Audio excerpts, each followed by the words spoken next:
with the lush flowers and lean flavours of our spring hungry patch now behind us. It's just turned summer on Fat Pig Farm. Come on, girls.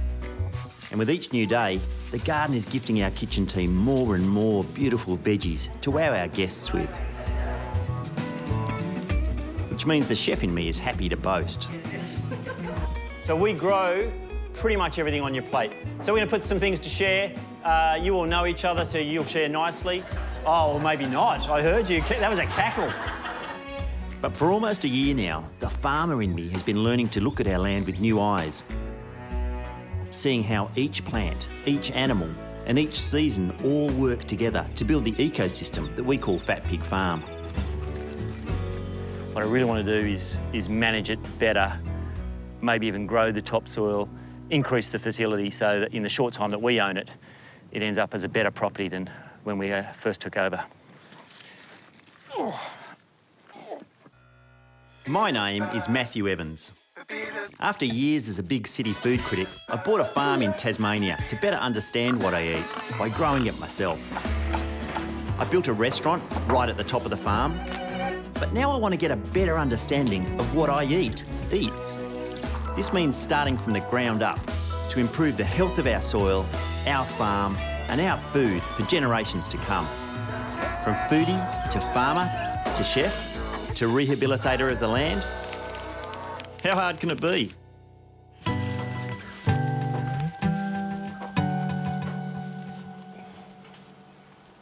One of the things that's really come home to me about farming is this big interconnection between healthy soil and good tasting food.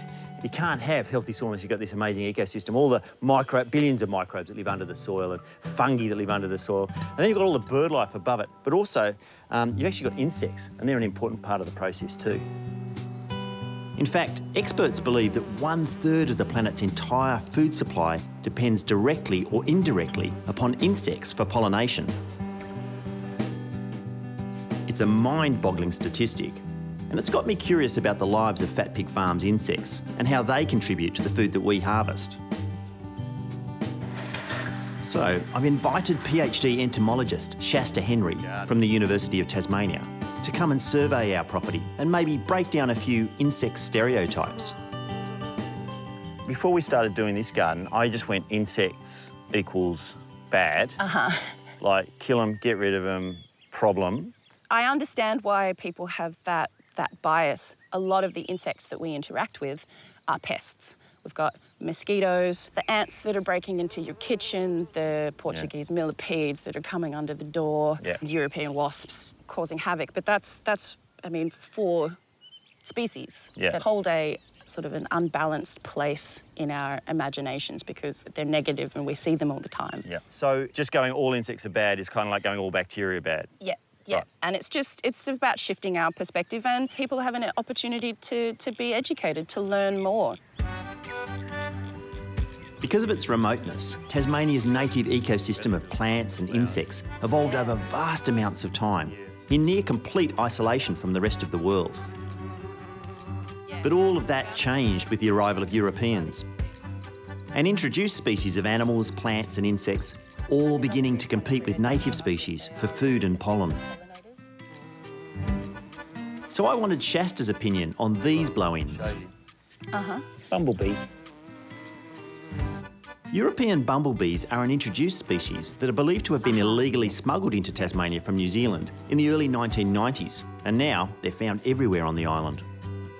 They're really effective pollinators. Oh, right. Because they're a little bit bigger bodied, they can hold a bit more temperature, they can get up earlier in the morning and stay up a little later at night. But that means that they get the jump on native species, so they get first access to the resources, which is the nectar from the flowers. Right. There are thought to be over 10,000 species of insects native to Tasmania, and their role in helping us grow the food that we eat is really important. Native bugs like hoverflies, butterflies, wasps, beetles and ants, they break down organic material, which can become soil nutrients, and they also help to pollinate the crops that we depend on for food.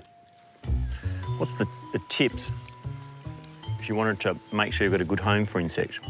Flowers for them to visit, other bugs for them to eat. dry, woody vegetation. Like we say, it's important not to clean up all of your dead wood and stuff because that's insect All right. refuges and places for them to overwinter. What you guys are doing here, you've got lots of environmental diversity, whether you kind of built that in intentionally or not. It's definitely a thing that people So yeah, a lot of it's... should be focusing Yeah, a on. lot of it's very well planned, all of it. There's a soldier beetle And there's a soldier beetle. climbing around in the raspberries here. Never knew the name, but I know what they taste like. Because The way we eat raspberries is like this. Because there's often something living in them. It's true that some insects are considered pests, and they're responsible for the loss of 13% of the world's food crops. But a farm field growing a variety of plants tends to attract fewer insect pests than a field growing just one type of crop. So, according to Shasta, when it comes to small farms like ours, plant diversity is a really important form of sustainable pest control. think of it as encouraging an army of positive insects that are going to be balancing out the negative ones on your behalf. They can do all the fighting on my behalf while while you and I eat raspberries. Shasta's insights into the connection our insects have to the food that we grow has been fascinating. And best of all, we scored full marks for biodiversity without even trying.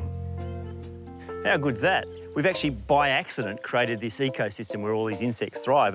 And there's, what, 5, 6, 10 problem insects, baddies. But there's thousands of them that are doing the good things that we want in the garden.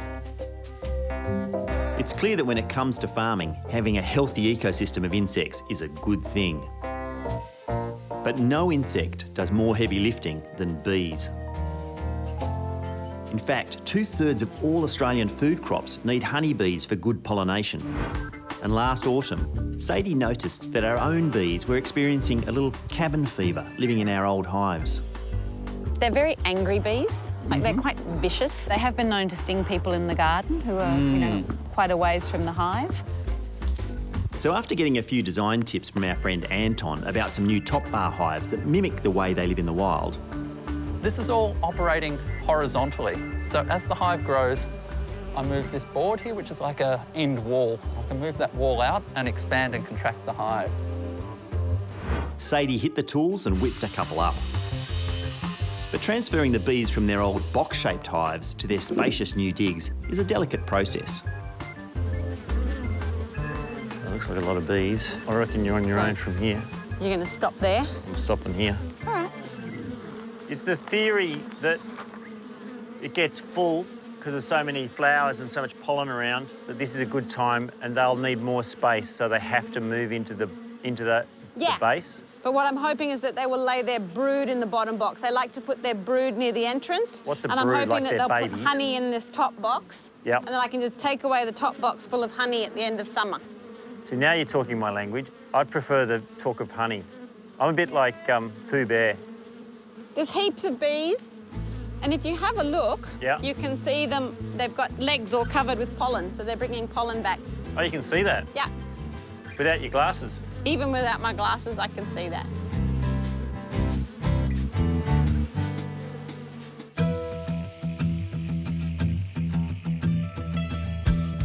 Farmers are, by nature of what we do, stewards of the land. Our farms are complex ecosystems. So it's important to us that our animals, the earth and plants all work together to support each other. Because the result of all that harmony is better food and a sustainable farm. But on Fat Pig, there's one creature that continually hits a bum note for me. These little blighters, snails. Shasta, the entomologist, was saying there's thousands of insects in the garden and, only a handful are a pest. These things, for me, total pest. They have no value. All they do is eat my crops and compete with me for food. There are over 1,000 species of native snails and slugs in Australia. However, most of the ones we find in our gardens are feral. Garden snails were introduced into Tasmania to provide food for domestic birds, such as the European thrush and blackbirds. You can tell the difference between a local and a tourist by their tentacles. One pair of tentacles and they're a native, 2 pairs of tentacles and they're a long way from home. all those little buggers in the garden, the snails, there actually is a use for them. They're the same variety, the only variety that you're allowed to farm as a snail farm in Australia. And I'm wondering if we could use them in a dish in the restaurant. So I'm off to see a mate of ours. He only lives 10 minutes from here, and he actually runs a snail farm, and I reckon he'd have a few pointers. David Plater is a heliculturalist, or snail wrangler to his mates. Hey, mate. How are ya? His farm, the Huon Snail, has 11 free-range snail pens, and is one of only 3 in all of Tassie. So this is like absolutely full of snails? We hope around 10,000 In there? in there. So how long is this going to last, that whole crop? This should last them, you know, until they get up to a processing size. And what size is that? 32 to 35 mil, about 8 to 10 grams. That's big. That's really big. Yep. Can we see if we can see some? They should be under there. What, do we climb over? Yep. Yeah. You want me on the other end, or you do Yeah, it? if you could. Try not to step on any. Yeah. Yeah, right. So there should be, Oh, yeah. There's a few. yeah, there's quite a few on the ground. So being the day, they'd be in here starting to rest. Cooler it gets at night, they'll come out and start eating. Same species that I would have at my farm. Yep. They're a garden snail. They're a little grey. So I could just go home and cook up those ones that I killed earlier today. No, you've got to purge them. Yep. Make sure the systems are cleaned out and they don't have anything toxic in them or anything like that. So So you can get sick off eating you them. can get sick. Yeah. Right. And how do you purge them? Just give them clean food that you know what's in it? We purge them on bran for a few days, then a couple of days on water, then Yeah. a couple of days on nothing, and then they start to hibernate. Humans have consumed land snails for thousands of years. They're high in protein and iron and contain little cholesterol or fat. We're getting a bit rattled by the light.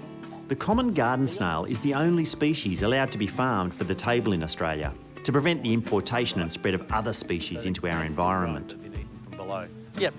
Right, where should we go? Well, there should be some under here. So if we just lift it up from here, we'll see what's under here. Oh, snails everywhere. All different sizes. Yeah.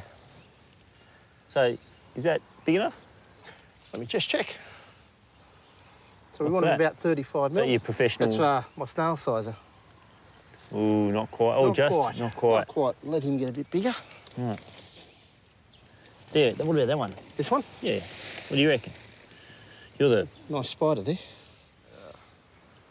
Perfect.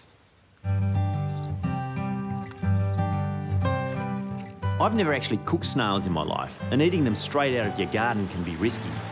If they've consumed any toxic weeds or even the next door neighbour's slug pellets, you can get very sick. Here we go. But these guys have been fed up and purged. And I've got an idea on how to make a soup with them that we could serve at lunch.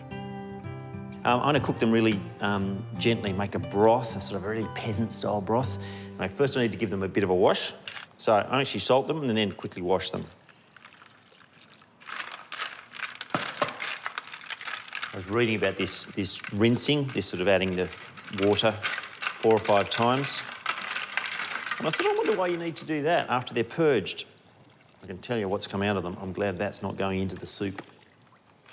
When you go to eat them, you winkle them out. So that's the expression. So you want them to have poked out of their shell a bit, so you can shove something, you know, a little toothpick or something like that, a little fork into them, and then pull them out like that. So apparently one of the best ways, it's good for the snail as well, is if it goes into cold water and just bring it up to the boil slowly.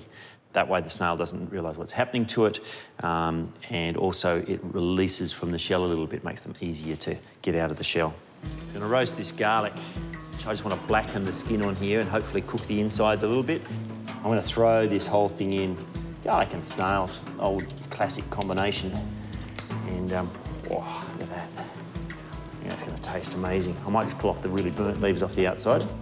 I want to clean the foam that's appearing on the top of the snails, and you can use a spoon to skim that off, but there's a nice old technique where you use a herb. This is river mint. I think it's a native mint, really pungent, and you wouldn't want to throw this in a dish. It's so strong.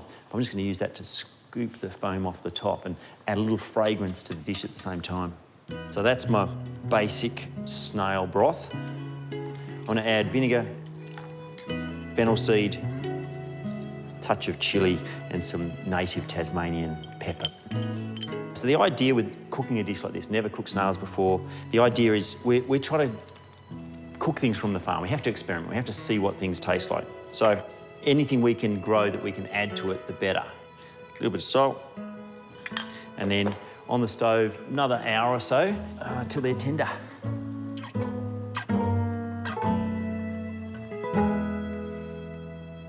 Okay, they're looking good. I have to say, I was pretty dubious when I started washing them, but that broth smells really good. And I guess it smells a little bit Asian because I've got that fresh coriander in there, but I can't actually wait to try them. So they should just winkle out.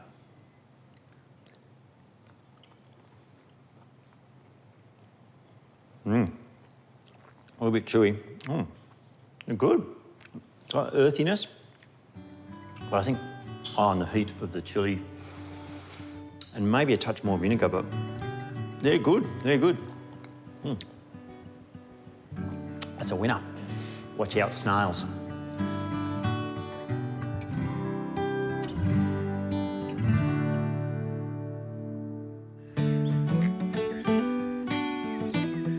Since Europeans arrived in Australia, more than 40% of the continent's native forests have been cleared, and the bulk of that's been for agricultural production.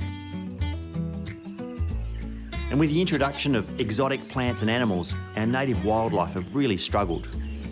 But when it came to the introduction of horses and cows to these new farmlands, there's one little Aussie battler who couldn't believe its luck: the bushfly.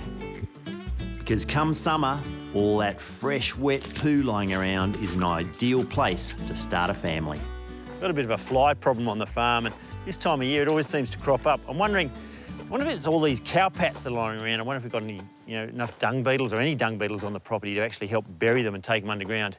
Got a mate coming down, Graham, and he knows everything there is to know about dung beetles. He'll be able to tell me if I've got them. When your job title is poologist, it's bound to be a conversation starter. Yeah, milky too. So it's just as well Dr. Graham Stevenson loves to talk crap and all the little life forms that keep soils healthy. There's one bull in this paddock, so... Yes. Back in the 1970s, he was one of the true pioneers of Australian organic gardening. Hello, girl. So today, I've asked him to bring over a swag of his own dung beetles to help me identify the kinds I have on the farm, which will hopefully manage our fly problem. And goodness knows, we are not short of dung. Now, you can see there's some old poos and some pretty wet fresh spring ones. What are you doing there? Well, looking for holes, beetle holes. Beetle holes, in Yes. case we already have them. Yes. No one's going to get upset me doing it with my fingers, will they? Oh, look at that. You've made my day. What's that? I mean, it's a worm, but special worm? That is the black-headed earthworm. Oh, Matthew, you've made my day. I need a... That was good. Need a bit of water, or would you got enough spittle to lick it? I've eaten worms. I can tell you, I've eaten worms before, and I ain't licking another one. But... No, I'm only... Well, you want to clean it off? No, don't worry. I'm only joking about the licking. Oh. But by crikey, Matthew. So they're a good worm to have? Oh, yes, deep digging. Yeah. Create topsoil. The reason Graham is so excited about our topsoil is because every single plant on Earth needs it to survive, which means everything we eat needs it too. But it can take 500 to 1,000 years for even just a few centimetres of fresh, nutrient-rich topsoil to form. And as a result of modern agriculture, in the last 150 years, we've lost half the world's topsoil. Which makes the work of worms and dung beetles, just like the ones Graham has brought me today, all the more important for farmers. I got interested because I thought maybe they'd help deal with my blowfly problem, but why are they important? The blowflies are laying their eggs in the dung. Yeah. With dung beetles, they bury them. Right. So I'm winning in three ways. I'm getting more fertility in the soil, possibly more grass, Yes. and less insect action of the sort we don't want, And there's a the fourth flies one. and parasites. Soil structure. Soil structure. They're digging holes. Yep. and that allows water infiltration and air. And air. So like worms, Soil's I guess. got to breathe like us. Yeah. OK, we've introduced those. it yes, flew. nice It's gone. flight. And we'll go for a fresh dung pat. Great. The big ones will go 50 kilometres. Right. These ones, half a kilometre, no worries. All right. They'll smell the fresh dung And fly towards it. and go towards it. Oh, brilliant. According to Graham, dung beetles fly from cowpat to cowpat. And depending how many are living in a farm's ecosystem, it's not uncommon for them to completely bury a fresh pile of poo in hours. So Graham suggested I can get a good sense of what kind of beetle species I have on the farm by trapping a few before they burrow into the ground with a foolproof method. Poo on plastic. Just plop it on. Yep. Left out for a few hours. The insects of Fat Pig Farm are not just critical to our soil and bushfly problem, they're also really important to the food that ends up on the table in our restaurant each season. So important that we've actually started companion planting flowers like these zinnias next to our vegetables. The flowers attract all kinds of pollinating insects who then snack on their nectar while also pollinating our crops. I've got a dish in mind with the first tomato and the first of the eggplant. Just got to find some that are ripe. You got to squeeze them so they're a bit soft. And by the looks of these little beauties, I can start in on exploring some new eggplant ideas for our next lunch. I've got tomatoes, eggplant, basil. I have to cook this dish called Eggplant Pizza, which is it's the pizza maker's sauce with eggplant. Right, I need to get these sliced. You could actually do this dish a bit like a palmy, where you crumb the eggplant and then cook it. They're ready to go in the pan. Oh, sure are. The ancient Romans believed the eggplant caused everything from pimples to epilepsy. But if you simply salted and soaked the humble melanzane, you could counteract its effects. Eggplant's one of those things you can give them a really decent amount of colour and sort of caramelising it rather than tasting burnt. Oh yeah, great colour. This eggplant dish is a vegetarian twist on the Neapolitan tradition of veal cooked pizza style with tomatoes, olive oil, garlic and white wine.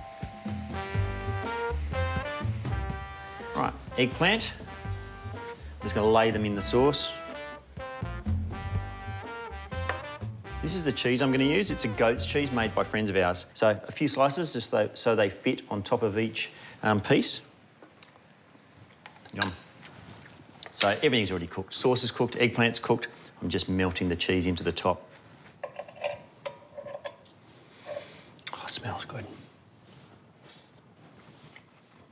I love that. Eggplant, an hour out of the garden. I probably should put it on a plate. I'm not gonna. It's been a few hours now, so I think our crab trap might be ready for inspection. So, it doesn't look much different. Doesn't look like it's crawling with life.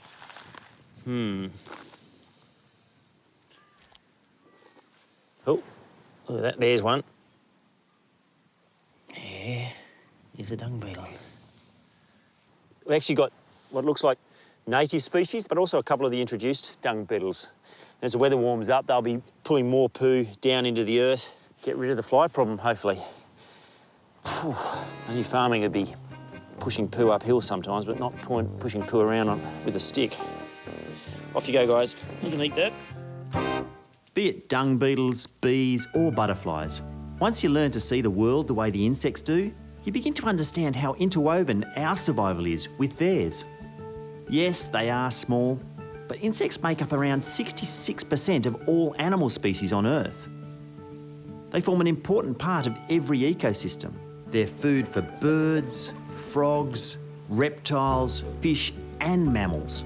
They decompose all organic matter, enrich our farm soils, pollinate our crops and protect our harvests. So spare a thought for these little gems, because I think it's safe to say that we need them more than they need us. There's the girls It's like 50 shades of brown. Lift one up, keep one down low. I'll hold that for you. This nice breeze is going to blow that all away for us.